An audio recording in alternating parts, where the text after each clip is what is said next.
The following are the words of Lou Civello, president of the Suffolk County Police Benevolent Association. Police officers risk their lives to protect our communities and keep our streets safe. These officers are the thin blue line that stands between your family and the criminals that would do them harm. We are your neighbors, protecting your neighborhood. Hold the line. Support law enforcement. Stand with the Suffolk County PBA. The following radio show is live, except for the announcement you're hearing right now.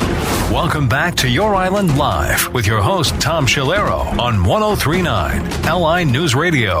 And once again, welcome back as we're moving right along. And every other week, we have him with us. That's right. The president of the Suffolk County PBA, Lou Civello. And as you hear on my promo, as you know, the PBA is really our strong sponsor of our midday program here.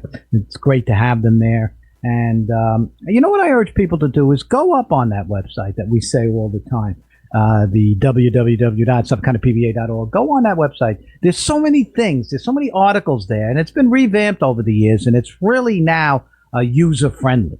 And you can find out so many different things about what the PBA is doing and some of the great things that they're involved in right now. And there's all these little individual stories and so on. I'm going to talk a little bit about that during the course of this program. But let's welcome the president of the Suffolk County PBA is Lou Civello. Hey, Lou, what's going on?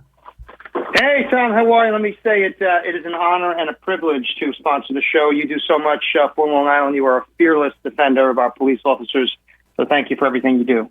Oh, again, I couldn't think of anybody. To me, it's number one in my life personally. In fact, there was something that I found on that on the website, and it was an article written by your counterpart over in Nassau County, Nassau County PBA President Tommy Shevlin. And it really got me thinking, Lou, and there's things in that article that I would like to talk a little bit about, particularly when we do our Albany report, because there's something legislatively that can be involved. But I don't think many of the folks out there realize the problems with policing and some of the things that our offices go through. And there are things in my mind, and maybe I'll relate it, maybe I won't, that I experienced that still, and I hate to use the word haunt, but it comes back and haunts you once in a while, about things that you experienced as a police officer out on the street. And it's also that what the PBA president, Tommy Shevlin, was talking about was the mental health crisis. And one of the things that struck me is the number of officers that are struggling right now mentally all across this country. And we're not immune from it here in Nassau County, that result in the ultimate of an officer not getting the help that they need and taking their own life. Your comment on this, because I think it's such an important subject, and what I'm happy about is that we're not afraid to talk about it anymore, and I think that's important. Get Lou. Yes, Tom. So what a thoughtful and well-articulated article that Nassau PBA President Tommy Shevlin wrote. He's a dear friend, Tommy, and he runs the second best police union in the country. I'll agree with that. I'll agree.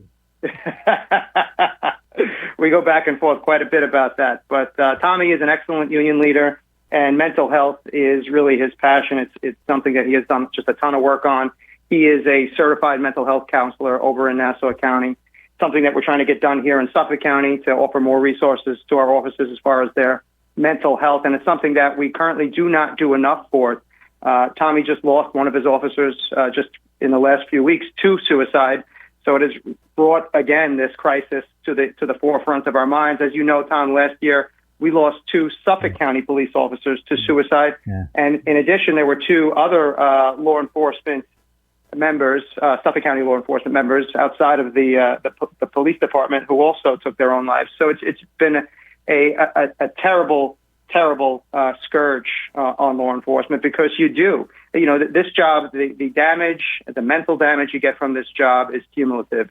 You see many things that human beings shouldn't see. The worst crimes against children, sexual assault, sexual crimes, and those things that you see, they build inside your mind.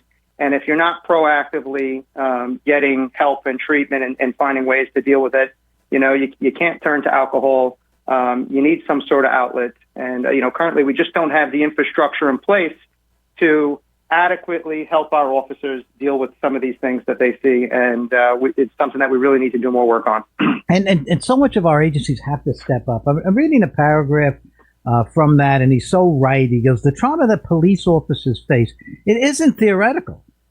We witness, and he's talking about our men and women in uniform, we witness death, violence, child abuse, and devastating accidents on a regular basis. He's so correct on that.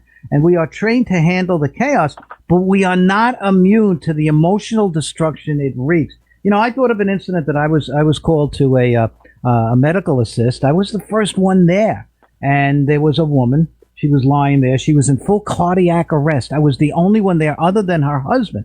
And I remember beginning CPR. And as I was doing the CPR, I realized as I looked down at this woman, she was younger than me.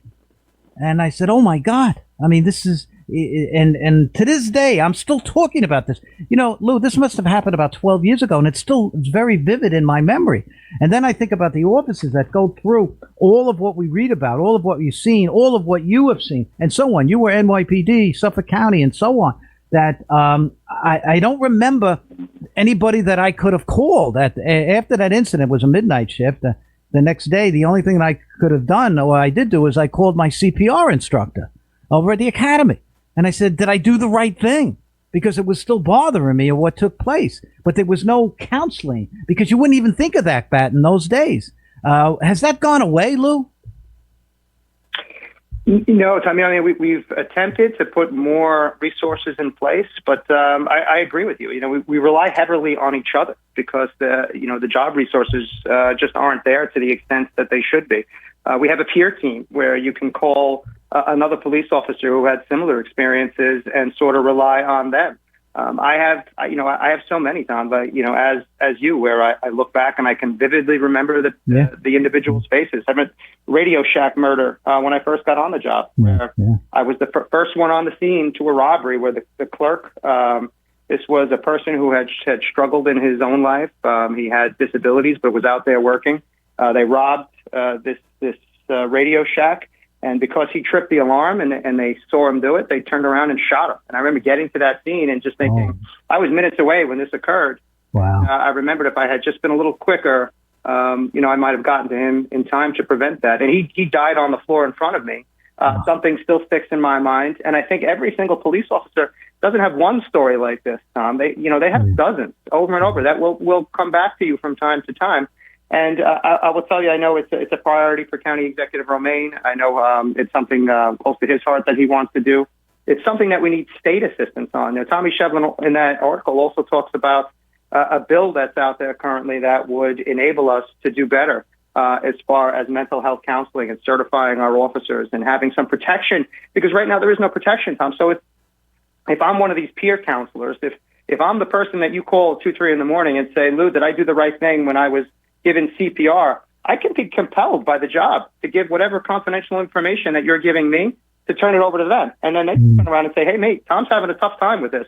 Maybe we better take his gun away. Maybe we better take him off the road. Maybe we better hurt his family, take his ability to do overtime away. So there are all these repercussions that end up happening when you confide in somebody and go for that mental health.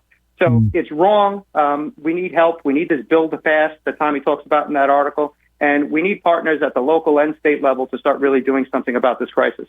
Yeah, I think, quite frankly, researching this, I think that bill is going to be a litmus test for everybody to stand up to it. I'm talking about Democrats and Republicans. We've been watching too much of the BS going on. You and I have been talking about bail reform and discovery rules and what to do for our police officers. And it seems to go Republicans, yes, Democrats, no. And I'm not trying to be partisan here or anything. It just seems to go that way for whatever reason. But this, to me, a bill like this that takes away, at least allows peer counseling to take place so that you don't have that fear of repercussions against you. And through no fault of your own, Lou, it's the job. As you know, I'm preaching to the choir here. But, it's the job. It's the nature of the job. And that a bill like this has to be passed. Now, I know you are close to Albany. You're close to a lot of our elected officials. Where do you think a bill that established this, where does it exist? I guess they're coming close to passing a budget so that maybe they can get into a little of this before they adjourn in June. Yeah, well, I know this bill had support from the governor last time around, and it was killed in the assembly. So I would hope that the assembly I think to your point, Tom, many times we have some of these progressives, these socialists that just look anything with the word police attached to it and they say, kill it. Unless it's a bill that's anti-police, they want to kill the bill. And I would just say to those people who I respectfully disagree with, right?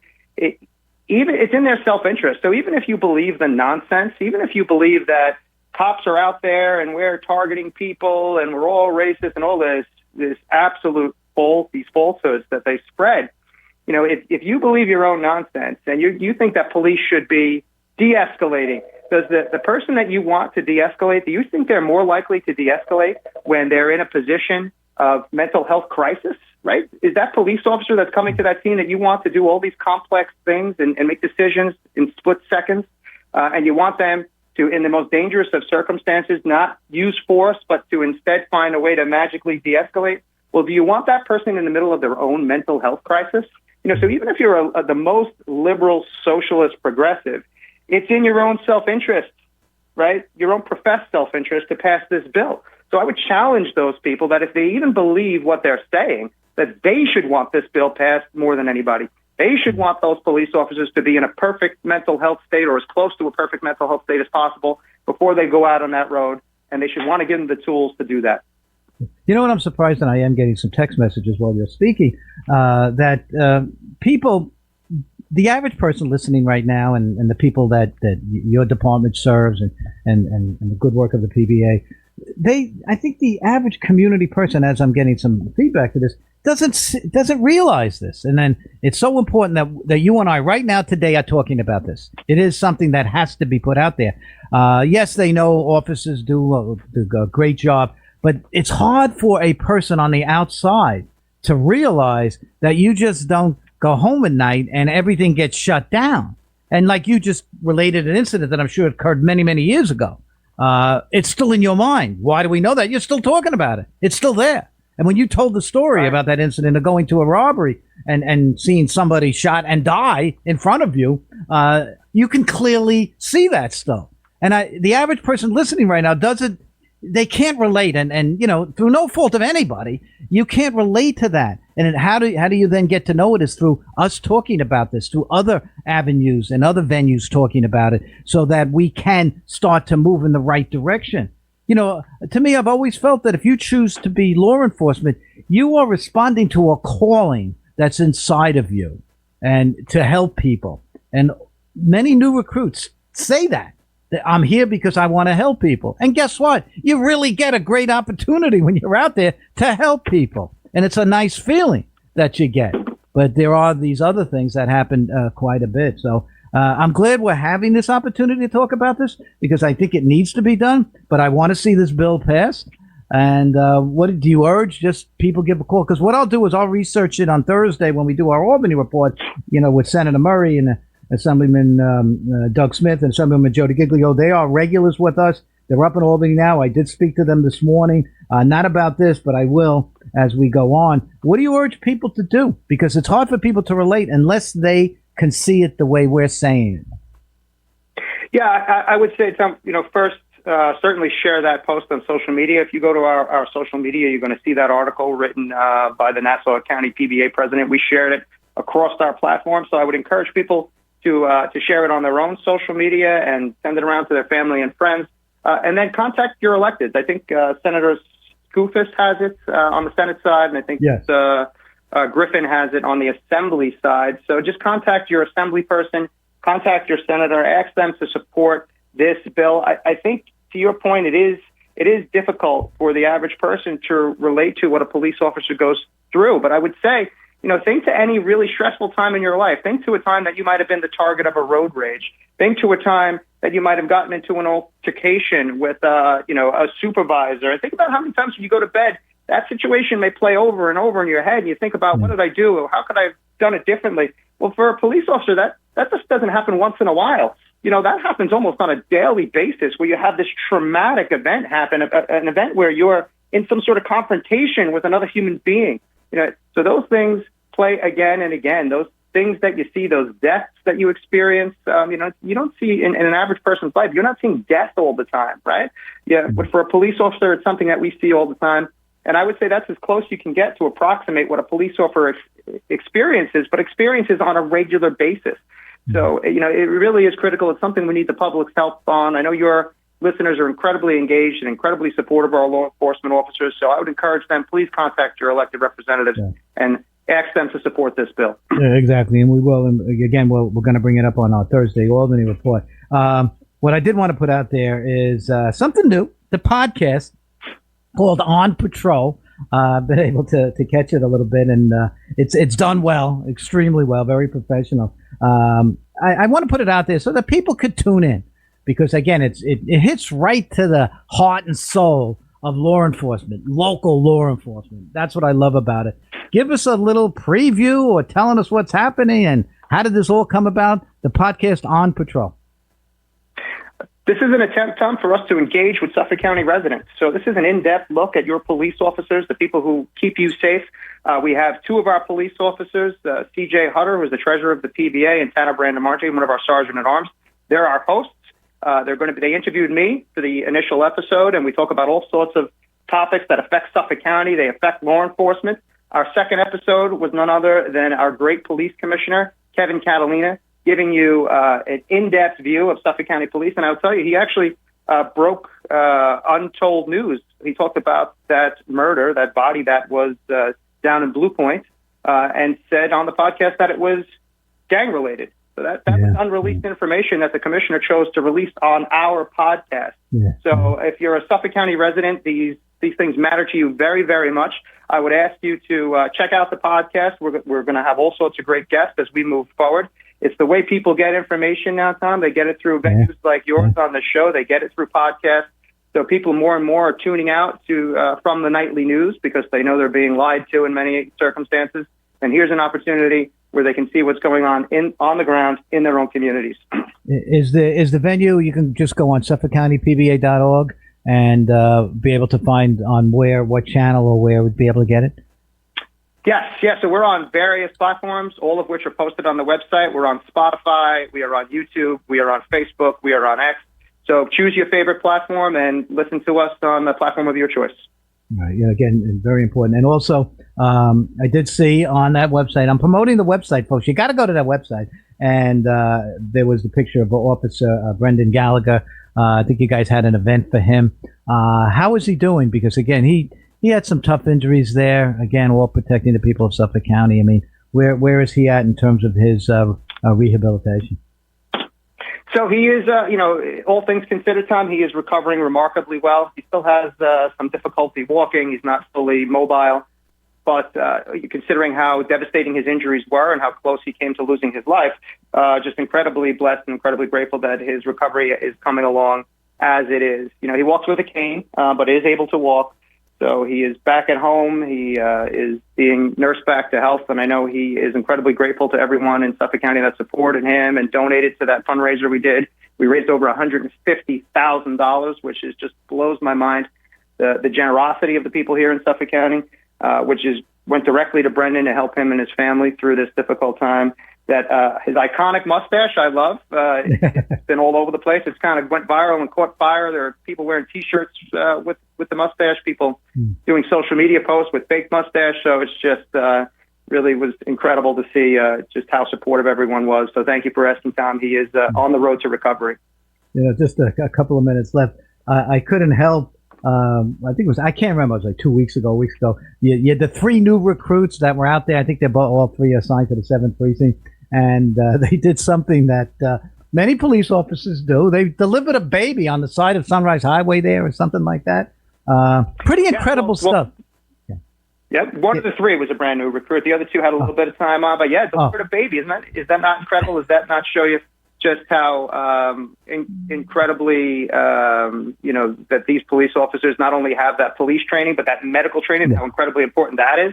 Yes. So that EMT training to be there and to be able to deliver that baby, just, awesome, outstanding job by those police officers. And you know what I love the most about it? They post for pictures with all this baby stuff. I guess they were delivering it to the mom or something like that. And again, it just shows you the greatness of law enforcement. You got to love it, Lou Civello. You got to love it.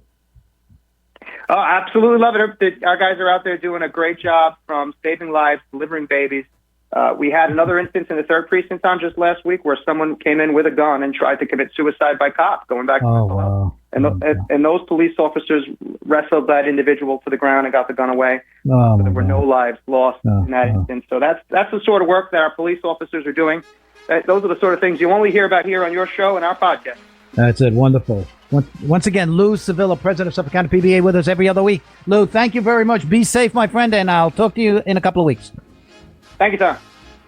Okay, we'll take a short break. When we get back, we're going to be talking with the Chief Deputy District Attorney, Alan Boyd, who's filling in for the DA, and we'll see what he has to say. We'll be right back.